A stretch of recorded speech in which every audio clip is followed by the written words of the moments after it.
Hello, my name is Anna Carrillo and my topic is auditory training. So what is auditory training, or AT? Auditory training is therapy used to improve auditory perception through auditory exercises. It can also be referred to as oral rehabilitation. Auditory training engages the auditory and non-auditory areas of the brain. These areas of the brain are involved with attention, working, memory, language processing, executive control, and motor planning. It is good for children who have a hard time processing auditory information, whether it is because of peripheral or central disorder. Here are some features of auditory training. It should happen in a short, frequent session in the initial therapy phase. If the frequency is maximized, then a 6 to 8 week period is the most beneficial time frame for AT. To maintain the skill level that was attained, intermittent review sessions are used. It is important that during AT that the person has access to auditory information and should be able to hear at a comfortable level. Remote microphone technology or any type of assistive listening device can be used to ensure the audibility level. If the person cannot hear the auditory signals that are given during the auditory training, then it will not be beneficial for them to receive that training. Now we will go into detail about AT programs. Formal auditory training programs can be done by speech-language pathologists, audiologists, or educational specialists.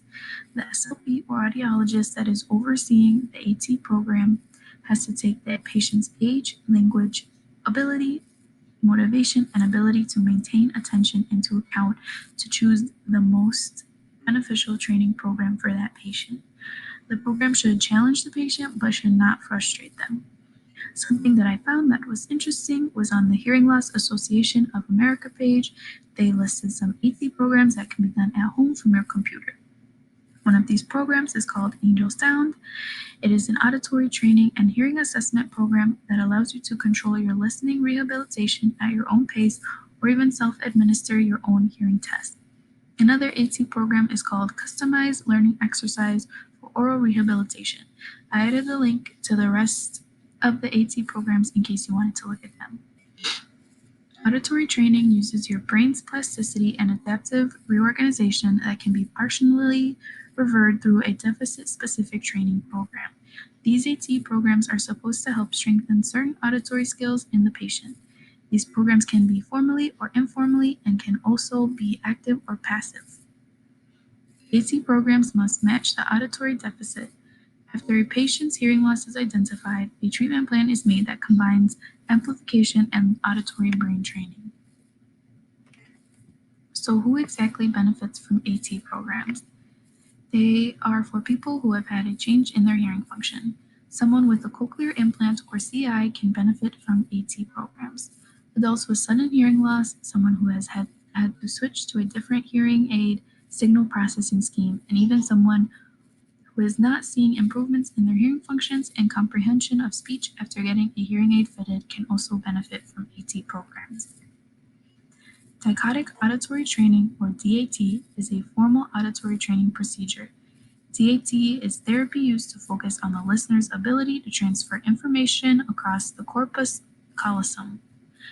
DAT's purpose is to boost or better the communication between left and right hemisphere of the brain.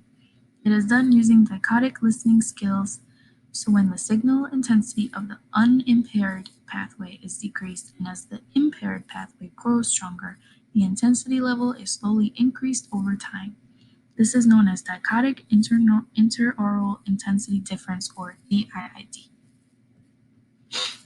Two primary training tasks are used in DAT. The first one is binaural separation task. This is when a person must repeat back the auditory information that is presented to the test ear and ignore the auditory signal in the non-test ear. The other test is the binaural integration task. This is when a conflicting auditory signal is presented at the same time in both ears. Both use auditory stimuli of digits, sentences, words, CV, CVCs, and VCVs. DAT exercises are available commercially and can also be done by using live voice or recorded material and can be used in most auditory therapy sessions. Monaural low redundance training is another AT program used. It helps people who have a hard time understanding rapid speech, hearing in background noises, or even hearing when there is an auditory signal issue. During monaural low redundance training sessions, the clinician plays a background noise. Different auditory closure activities and vocabulary building activities can be used during this training. Computer-mediated AT programs have become more popular and have a lot of advantages since they are more convenient. Young children tend to show more interest in computer-mediated AT programs. These programs prioritize the patient's specific auditory deficit because not everyone has the same issues. These types of programs are more adaptive and there is standardization of control over the stimulus. The level can be changed based on the correct or incorrect response of the child.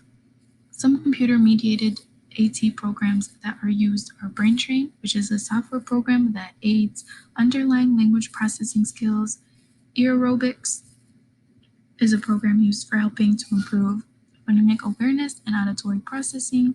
Another program is Sound Auditory Training, which is used for a variety of auditory skills.